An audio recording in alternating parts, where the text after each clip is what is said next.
₹100 टाकतात म्हणजे आणि पुढे खर्च ₹500 शेतकऱ्याला रुपया जात नाही.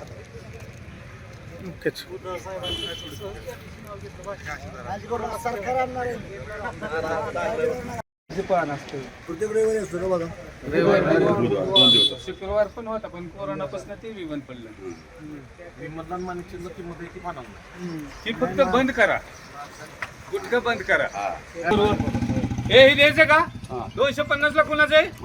कुरुल.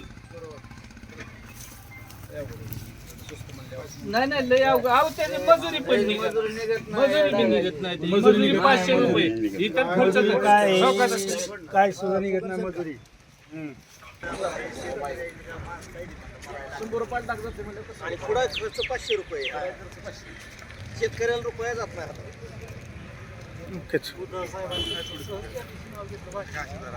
सरकार आणणार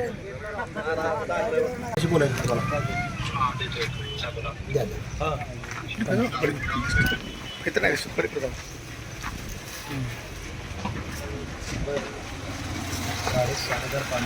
₹6,000 पानाला 250 100ला सुद्धा विकते ती.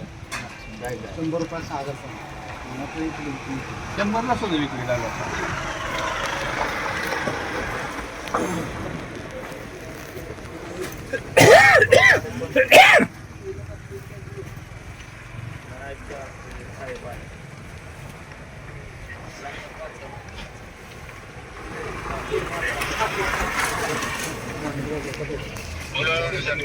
नमस्ते मंत्री महोदय. मी काय झाले इंदापूर तालुक्यात एक निमगाव केतकी म्हणून गाव आहे सर, आणि इथे एक 1000 शेतकरी उभा राहिलेले आहे.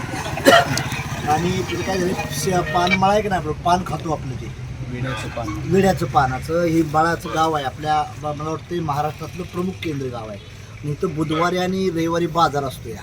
मग त्या शेतकऱ्यांच्या तिथं मी आज थांबलो निलाव आहे तिथं, तर 6,500 पानाला फक्त ₹250 दर आहे.